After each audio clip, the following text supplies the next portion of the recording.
Okay, sorry guys. Somebody walked in right in the middle of my video. So I cut it and started a new one because I couldn't pause. So we were talking about what our solution looks like using the ratio test to see convergence. So we see that the series converges only at C when we use the ratio test and we get infinity. We see that when we use the ratio test and we get some answer that looks like absolute value x minus c, that we have an interval necessarily of convergence around c. Okay, so our solution would look more like the limit n approaches infinity of our ratio looks like this. Okay, and then our r, okay, so when we think back to the ratio test, we had absolute convergence when our limit was less than 1. Okay, so in order to find the radius of convergence, we want to set this up so that we have x minus c less than 1. That's going to give us absolute convergence. Okay.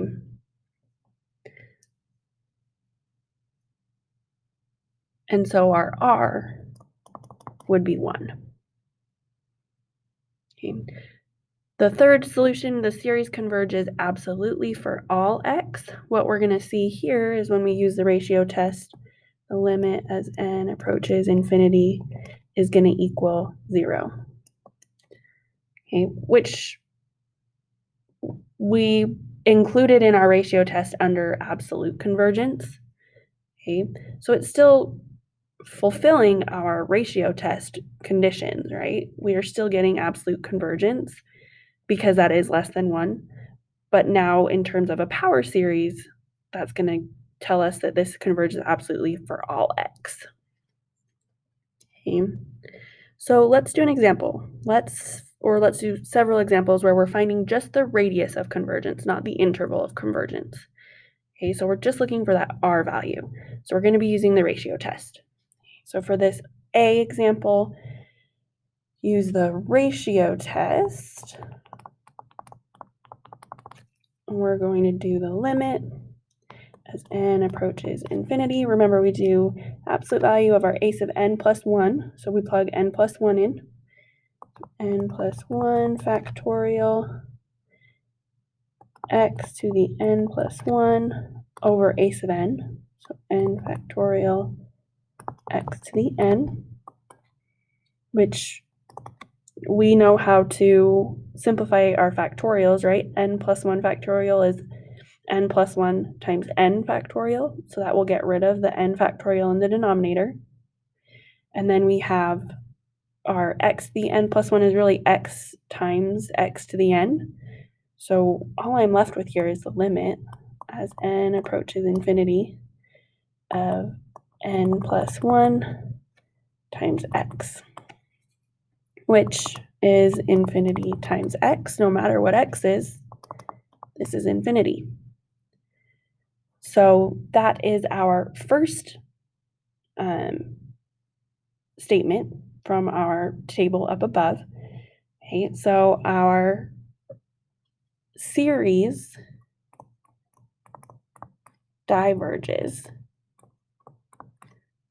Okay, which means our radius of convergence is only at point C. So our r is 0.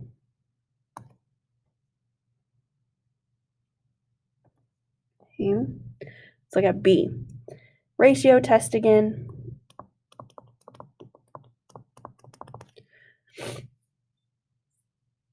We have the limit as n approaches infinity of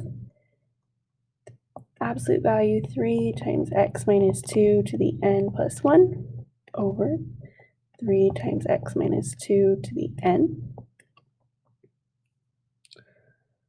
which we can simplify those 3's x minus 2 to the n plus 1, that's x minus 2 times x minus 2 to the n. So that leaves me with the limit as n approaches infinity of just x minus 2, which there's no more n to do direct substitution. So that's just the absolute value of x minus 2. So remember, this means that our series will converge according to the ratio test if x minus 2 is less than 1. So our r is 1.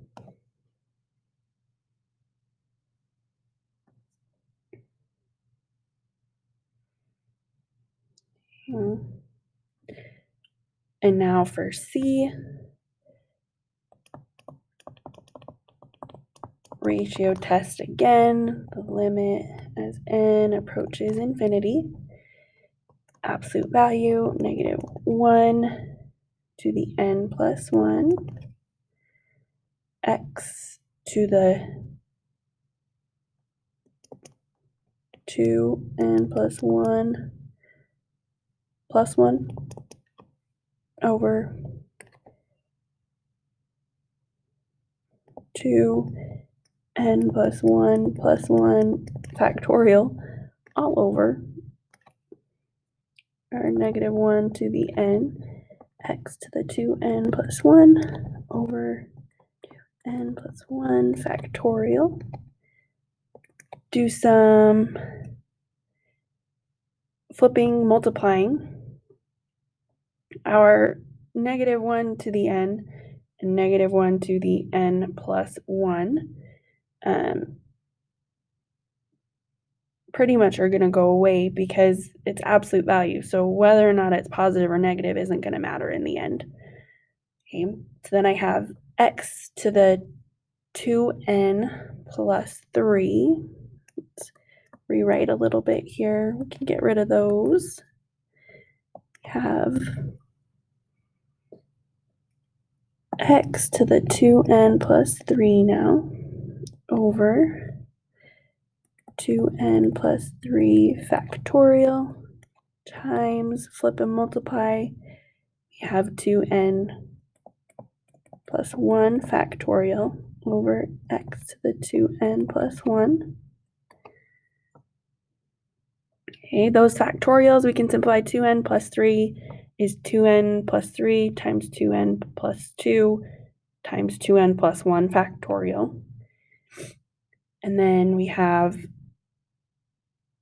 can simplify our 2n plus 3 and 2n plus 1 exponents. We're going to end up with the limit as n approaches infinity, x squared over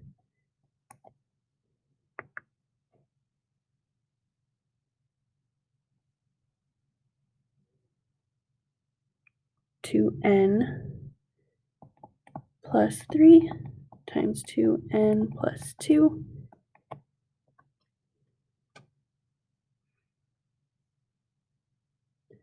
And we're really only plugging infinity into the denominator. So no matter what, the limit is going to equal 0. So therefore, our r is infinity. The series converges for all x.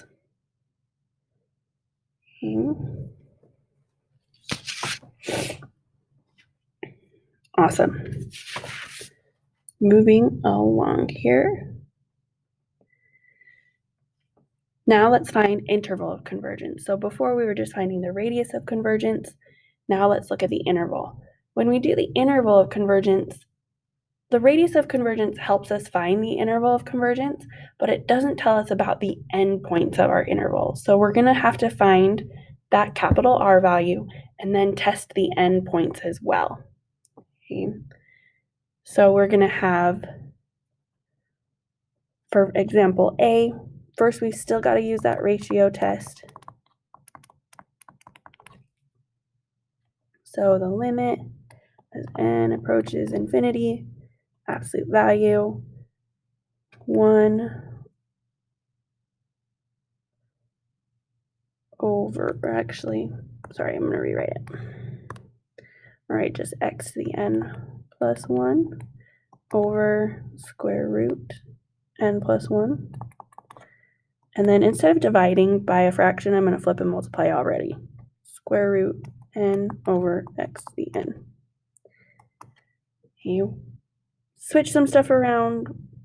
We can rewrite this as the limit as n approaches infinity, absolute value, x to the n plus 1, and x to the n is just going to leave me with x. And then times, combine those square roots. We have n over n plus 1, okay, which that, regardless of that square root, right, the n behavior, those are the same power in the numerator and the denominator, right? We have n to the 1/2, n to the 1/2. So we're really just looking at the coefficients there, which is 1. So this is, all that's left is the absolute value of x. So we know this will converge if it's less than 1. So we know our r equals 1. So the interval of convergence, we're looking at absolute value of x less than 1, or when x is between -1 and 1. Okay, but remember, this is just the beginning of our interval. I'm really looking at the endpoints now. So I need to check my endpoints.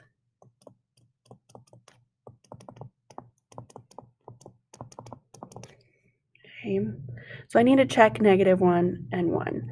So at x equals -1, okay, let's plug that into our series up here. We have the sum of n equals 1 to infinity, 1 over square root n times now -1 to the n,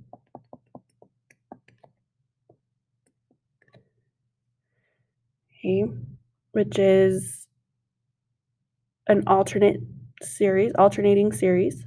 So we could use now the alternating series test to see if that converges or diverges. So first, we need to say that the limit as n approaches infinity of 1 over root n equals 0, which it does. And we need to show that it's decreasing, so that 1 over square root n plus 1 is less than 1 over square root n, which it is. So this converges, which means in my interval, I'm going to put an equals to next to -1. And then at x equals +1, we have the sum n equals 1 to infinity of 1 over square root n, which is a p-series.